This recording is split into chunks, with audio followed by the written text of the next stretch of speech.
ஸ்ரீ மாத்திரே நமக. தில்லையில் சேந்தனார் என்ற சிவபக்தர் வாழ்ந்து வருகிறார். அவர் தினமும் விறகு விற்று அதில் வரும் பணத்திலிருந்து சிவபூஜைகளும் உணவிற்கு தன்னை நாடி வரும் சிவனடியார்களுக்கும் சிவனுக்கே அமுது படைப்பது போல் நினைத்து அமுது வழங்குகிறார். ஒரு நாள் திருவாதிரை திருநாளில் முதல் நாள் இரவு அன்று கடுமையாக மழை பெய்கிறது.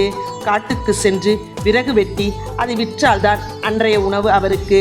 சிவனடியார்கள் யாராவது வந்துவிட்டால் அவர்களுக்கு எப்படி அமுது படைப்பது என்று மழை பெய்வதால் தவித்து போகிறார். அப்பொழுது அவர் வாசல் முன் திருச்சிற்றம்பலம் என்று ஒரு சிவனடியாரின் குரல் கேட்கிறது.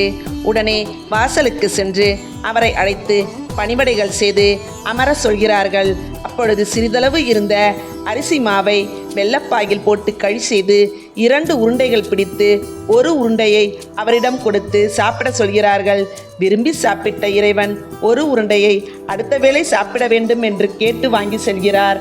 ஆலயத்தில் அரசன் எப்பொழுதும் பூஜை செய்யும் பொழுது இறைவனின் சலங்கை ஓசை கேட்குமாம். ஆனால் அன்று எப்பொழுதும் பூஜை செய்யும் பொழுது கேட்கும் சலங்கை ஓசை கேட்கவில்லையே என்று மனம் வருந்தி வேதனையில் அரண்மனைக்கு சென்று நான் ஏதாவது தவறு செய்துவிட்டேனா என்று மனம் வருந்தி வேதனைப்படுகிறார்.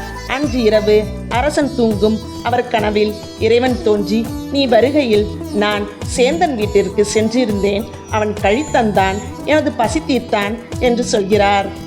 மறுநாள் அந்தணர்கள் ஆலயத்தை திறக்கும் பொழுது கருவறையில் களி சிதறி கிடப்பதை பார்த்து, இது மாதிரி ஒரு உணவு படைத்ததே இல்லையே, இது என்ன ஆச்சரியம் என்று அரசரிடம் சொல்கிறார்கள். அரசரும் சேந்தனாரை தேடி அழைத்து வரச் சொல்கிறார். அப்பொழுது தேரோட்டம் நடந்துகிட்டு இருக்கு. சேற்றில் சிக்கிய தேர் நகராமல், என்ன செய்தாலும் நகராமல் அப்படியே நிற்குது. அதில் சேந்தனாரும் கலந்து கொண்டு இருக்கிறார். சேந்தா, என்னை பற்றி பல்லாண்டு பாடு, நீ பாடினால் தேர் நகரும் என்று அசரீரி கேட்கிறது. எதுவும் தெரியாமல் திகைத்த அவர் இறைவனின் அருளால் பல்லாண்டு பாடுகிறார்.